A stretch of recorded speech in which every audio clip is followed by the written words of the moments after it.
Bonjour à tous, pour ce nouveau numéro, les news évidemment, et un sujet sur l'évolution des foilers. Vous verrez comment, des bateaux à moteur, on est passé aux AC72.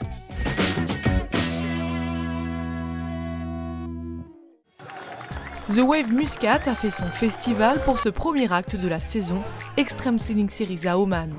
Il s'impose devant Red Bull Sailing Team et Alinghi.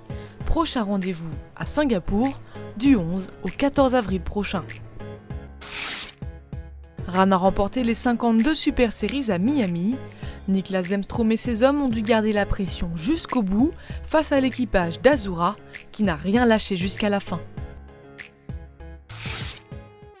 Tout corps plongé dans un fluide reçoit une force opposée à son poids.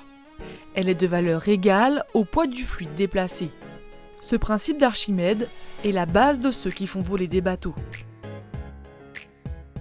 Des premiers essais de foil sur des bateaux à moteur, en passant par l'hydroptère, le Mediatis, les AC72 et le Sail Rocket, l'histoire des foilers rappelle celle de l'aviation. Des recherches, des essais et des ratés, mais finalement des évolutions et aujourd'hui de vraies performances. Dans les années 1920, Alexander Graham Bell reprend l'idée de faire voler un bateau et réalise des travaux sur la base d'un foiler à moteur. Très vite, le progrès en matière de construction et de motorisation permettent de concevoir des navires à moteur munis de plans porteurs. Marine de guerre et marine de commerce développent alors ce type de technique. Dans les années 70, Icarus, un tornado sur hydrofoil, vole régulièrement. Puis, les records de vitesse tombent grâce à la même technique. En 1995, Éric Tabarly donne naissance au Paul Ricard, malheureusement trop lourd pour décoller. Puis, c'est Alain Thébault qui reprend le flambeau avec l'hydroptère.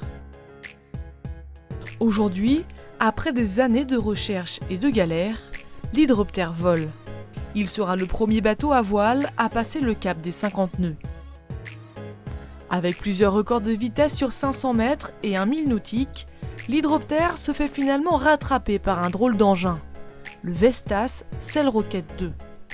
Après plusieurs essais et un premier bateau pulvérisé, Paul Larsen, aux commandes du Sail Rocket 2, a affolé les compteurs. Il est désormais l'homme qui a navigué le plus vite au monde. Ses meilleures performances, 65 nœuds 45 sur 500 mètres et 59 nœuds 37 sur 1000 nautiques. Les mottes, eux aussi, se sont mis au foil en 2002. Le petit bateau solitaire est aujourd'hui le dériveur le plus rapide. Il n'a pas cessé d'évoluer depuis ses débuts. L'aile rigide, c'est ce qui fait la caractéristique des AC72, les derniers bateaux de la Coupe de l'América. Mais pas que. Ces catamarans, concentrés de technologie, sont aussi montés sur des foils. Rien n'est encore établi, chacun teste de son côté. Longueur, incidence, forme des foils, après des séries de navigation et d'essais, les sorties sont de plus en plus concluantes et on assiste à des vols spectaculaires. La prochaine Coupe de l'América sera sans aucun doute sensationnelle. Dans quelques temps, de nouveaux bateaux traverseront des océans plus rapides que jamais. Le foil a ouvert de nouveaux horizons à la voile.